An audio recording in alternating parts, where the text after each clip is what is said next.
Otherwise کابینہ کا اجلاس ہی ہے یہ مجھے ہاں جی جی ہاں یہ بھی فواد چودھری صاحب نے بات انہوں نے کہا ادروائز یہ کابینہ کا اجلاس ہی ہے اور کچھ بھی نہیں ہے. اگر اے پی سی بلانے پھر صحیح نمائندوں کو آپ نے بلانا. پہلے محمود خان اچک زئی صاحب نے کہا جو سپاہی فوج سپاہی اور جو بھی لڑ رہا ہے وہ اس وطن کے ہیں اور اس کا علاج صرف اے پی سی ہے. ان سب کا علاج گزشتہ گناہوں پر سب سے پہلے معافی مانگے, سب سے پہلے معافی مانگے اور جو آئین میں موجود ہے اس کو صحیح طریقے سے نافذ کریں. یہ بولا ہے محمود خان اچک زئی صاحب نے. کہا یہ بندہ یہ سب سے حکومت سے جان کیسے چھڑانی ہے وہ کہہ رہے ہیں. یہ طے کریں پہلے اس حکومت سے جان کیسے چھڑانی ہے. وہ سیدھا شہباز شریف صاحب کے استعفے کا ہی مطالبہ کر رہے ہیں. صاحبزادہ حامد رضا صاحب کہتے ہیں انہوں نے کہا 24 گھنٹے میں ملک میں انارکی کی صورتحال تھی, اس کا ذمہ دار کون تھا بھائی؟ وفاقی وزیر دفاع.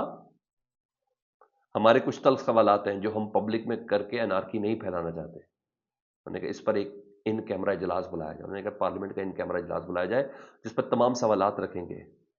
ٹھیک ہے. انہوں نے کہا اس پہ آرمی چیف اور دیو سیکورٹی اداروں کے سربراہ اس کے اندر موجود ہے. بھائی کیا ہو رہا ہے یہ کس طرح پہنچ گئے اچانک سے؟ میں ایک دم یہ دہشت گردی کی کیا لہر ہے کہ خودکشی چلے جا رہے ہیں. ہمیں پاکستانی ہونے کا کسی سے کوئی کسی قسم کا کوئی سرٹیفکیٹ نہیں لینا. ہمارے اندر اخلاقی جرت ہے. ہم آپ کو کہہ رہے ہیں کہ اگر کوئی مشکل پیدا ہو رہی ہے تو اس کی گہرائی میں جانا ہے. کسی بھی مسئلے کا حل صرف ڈائلاگ ہے. یعنی سارے ڈائلاگ اے پی سی اسی پر بات ہو رہی ہے یار. ہم نے اپوزیشن گرینڈ الائنس کی طرف سے ایک گرینڈ کانفرنس بلانے کا فیصلہ کیا ہے. ہم سب لوگ ایک دوسرے کے دست و گریباں ہیں. جو لوگ اس دہشت گردی کی زد میں آئے ان کے لواحقین کے ساتھ اظہار تعزیت کرتے ہیں. اس صورتحال کی پوری تحقیق ہونی چاہیے. اس ملک کے وزیر دفاع نے پریس کانفرنس میں ایک لفظ بھی جعفر ایکسپریس کے بارے میں نہیں کہا تھا. ہم پاکستان کی بقا چاہتے ہیں, پاکستان کو آگے بڑھتا دیکھنا چاہتے ہیں. بانی پی ٹی آئی کی خواہش ہے کہ یہی اس کیمرے میں بیٹھیں. سب لوگوں کی خواہش ہے کہ تب بیٹھیں, یعنی بانی پی ٹی آئی بھی اسی کمرے میں بیٹھیں. جی اسد کیسر صاحب نے جو کہا وہ بھی کہتے ہیں نفس پر ہاتھ رکھنے والی بات ہے. جی انہوں نے کہا سیکورٹی لیبس تھا, سب سے پہلے انہوں نے کہا یہ ڈیسائیڈ کر لیں. یہ سیکورٹی لیبس تھا, آپ کی نااہلی تھی. اگر آپ کے اندر اخلاقی ضرورت, کیونکہ یہ پریس کانفرنس دکھائی نہیں گئی اس لیے میرا رپورٹ کرنا ضروری ہے. اگر آپ کے اندر اخلاقی ضرورت ہوتی تو آپ بتاتے کہ ہماری غلطی تھی. ہم پاکستانی اس دنیا میں تماشا بنے ہوئے ہیں. اس کی وجہ ہے کہ اگر اسمبلی میں بیٹھنے والے مینڈیٹ چوری کر کے بیٹھے تو کیا پالیسی بنائیں گے؟ ان کو فرصت ہی نہیں ہے. یہ صرف سوچتے ہیں کہ کیسے طریقے سے آپ کو توڑا جائے. ان کے اندر اخلاقی ضرورت ہوتی تو یہ پبلک سے معافی مانگتے اور استعفیٰ دیتے. ہم یہ سوچتے ہیں کہ ہمارا بچوں کا ملک ہے, ہم آئین و قانون میں رہ کر جدوجہد جاری رکھنا چاہتے ہیں. پاکستانی قوم ایک باعزت اور خدا داد قوم ہے. جب تک جین حکومت نہیں بنائی جائے گی تب تک اس طرح کے واقعات کا کوئی حل نہیں ہے. انہوں نے کہا جینوین حکومت بنائیں. یہ حکومت نان جینوین بنائی گئی ہے, ظاہری بات ہے. ملک میں عدلیہ سے غیر ضروری پریشر ختم کیا جائے. ہم پاکستان کی خاطر تمام قوم اور لیڈرشپ کو اکٹھا کر کے بلائیں گے. یعنی بھائی کہہ رہی ہے اپوزیشن کے نہیں بھائی ایسا نہیں ہے, جو سرکاری بیانی ہے ایسا نہیں ہے, یہ حرکتیں نہ کریں. اور اپوزیشن اتحاد نے اپنے زخم دکھائے ہیں, پاکستان کے زخم دکھائے ہیں کہ اس کو ایڈریس اس طریقے سے کیا جا سکتا ہے. یہاں صورتحال ہی بالکل ڈفرینٹ ہے, بڑی بڑی انٹرسٹنگ اور مزیدار صورتحال ہے. وہ کہہ رہے ہیں تم اپنا, ہم تمہارا وزیر اعلیٰ بچاتے ہیں. حکومت یہی کریے نا, اکبر سرفراز بگٹی کو بچاتے ہیں. اصولاً تو بھائی جو مطالبہ آپ کے پی کے سے کر رہے ہیں کریں نا, ادھر ذرا ادھر کریں کہ صوبائی حکومت صوبائی سربراہ جو ہے چیف ایگزیکٹو اس کی ذمہ داری. تو اس سلسلے میں ان کی انہوں نے ملاقاتیں سر شروع کی ہیں.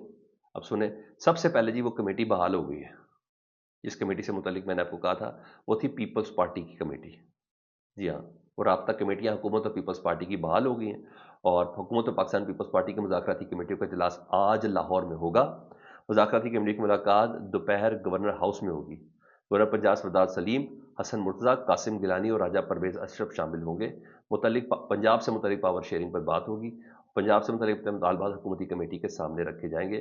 وزیر اعظم شہباز شریف کی ملاقات میں پنجاب معاملے میں کمیٹیوں کو فعال کرنے کا فیصلہ کیا گیا تھا. یہ ابھی جو پچھلے دنوں بلاول صاحب سے ملاقات ہوئی, بھائی اب ظاہری بات ہے اے پی سی بلانی ہے, اس میں بھی چیزیں, کنسنسس دینے ہیں اس میں بھی چیزیں, ایسے کیسے ابھی وہ پانی والا مسئلہ ہے. جی ہاں, ادھر علیحدہ سے گیم بنی ہوئی ہے. تو ہم تمام چیزوں کو کیسے ایڈریس کریں گے؟ انہوں نے کہا جی ہم آپ کا وزیر اعلیٰ بچاتے ہیں, آپ ذرا ہمیں سنبھالیں. اور ادھر رات کو وہ جو کہتے ہیں, میں تو اس کو اسٹیبلشمنٹ کے پنٹرز ہی کہوں گا, لیکن بہرحال ملاقات ہوئی ہے جی رات کو. اور رات کو گورنر خیبر پختونخوا فیصل کریم کنڈی صاحب جے ای آئی کے سربراہ مولانا فضل الرحمان صاحب سے رہائش گاہ پر ان کی ملاقات کرنے گئے. چل پتہ ہونا جاگی دونوں ڈی آئی کے ہیں. لیکن اب سنیں جی, خرم حمید روکڑی صاحب, میجر خرم حمید روکڑی بھی ان کے ساتھ تھے, جو ایک زمانے میں پی ٹی آئی کے طرف جن کے گیسو دراز ہیں, جنہوں نے اس وقت اس کے بعد بدلا تھا جب پاکستان تحریک انصاف پر سختی تھی. احمد کنڈی، مولانا لطف الرحمان، مولانا عزت تھے. ملکی اسجد، ملکی سیاسی صورتحال اور خیبر پختونخوا میں امن و امان کی صورتحال پر بات ہوئی ہے. تو سر ان کی ملاقاتیں شروع، اس کا مطلب ہے چیزیں وہ کہتے ہیں پاپس کر رہی ہیں ان کے ہاتھوں کے اندر. شاید یہی وجہ ہے، شاید یہی وجہ ہے.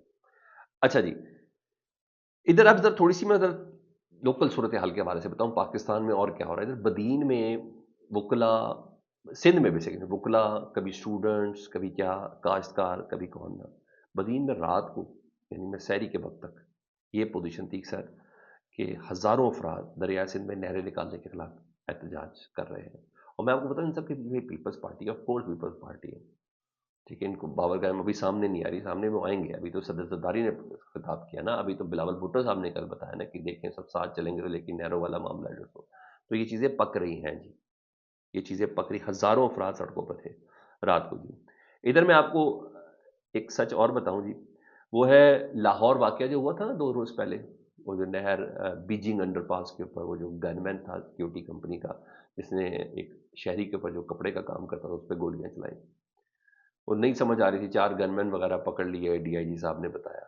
پتہ چلا وہ نون لیگ کے ایک ایم پی ہیں اور انہوں نے اپنے کو غیر ملکی مہمان آئے ہوئے تھے ان کے لیے اس کمپنی سے، اونکس کمپنی سے، اس سے انہوں نے یہ سروسز لی تھی. اور اس بات کا اعلان اسپیکر قومی اسمبلی ملک محمد احمد خان صاحب خود کہہ رہے ہیں. تو وہ کہتے ہیں کہ جی پنجاب پولیس نے سیکورٹی، اور بھائی پنجاب پولیس نے سیکورٹی دینی چاہیے تھی نا، یہ گن مینوں کے ساتھ کیا کیا نا. وہ کہتے ہیں کہ جی ہم نے حکومت نے نا بہرحال کمیٹی قائم کر دی ہے اور ان کے خلاف کارروائی شروع کر دی ہے. تو ایک ایم پی اے کے اوپر بات جا کے ٹھہریے جی.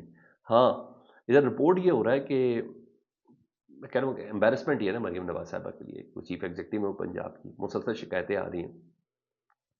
تو اقرار الحسن سید صاحب اس کو کوٹ کرتے ہیں اور وہ ویڈیو بھی میرے پاس ہے جس میں لاہور پولیس کے اہلکاروں نے ایک ایم پی اے کو روک کر رشوت مانگی ہے، اور M P A D I G operation Faisal Kamran کو خود شکایت لگا رہا ہے کہ مجھے روک کے کہا ہے سر جی تسی ایم پی او تھوڑا خرچہ پانی دے دو. میں کوئی شرم کر رہی یار. میں نے کہا یہ چل رہا ہے. اور حال ہی میں پولیس والوں کی ڈکیتی کی ویڈیو بنانے پر صحافی سے جوتے بھی چٹوائے گئے ہیں، ناک کی ہڈی بھی توڑی گئی ہے. ڈی آئی جی موصوف نے ڈکیت پولیس اہلکاروں کی سرپرستی کرنے والوں کا تاحال کوئی کارروائی نہیں کی ہے. نے اس وقت سے بچیں ڈاکو کہ پولیس والے گھروں میں گھس کر ڈاکے ڈالیں، یعنی یہاں تک یہ بات ریز ہوئی ہے. تو پنجاب پولیس اتنا عمدہ پلے نہیں کر رہے. آج کل ڈاکٹر عثمان صاحب بھی نظر نہیں آ رہے، کیا خیال ہے وہ کدھر ہے؟ تو یہ امبیرسمنٹ بڑھ رہی ہے پنجاب پولیس کی طرف سے، اس کو میرا خیال ایڈریس کرنے کی ضرورت ہے. فیڈ بیک سے متعلق ضرور آگاہ کریں. اپنا بہت خیال رکھیں. اللہم صلی علی محمد و علی محمد.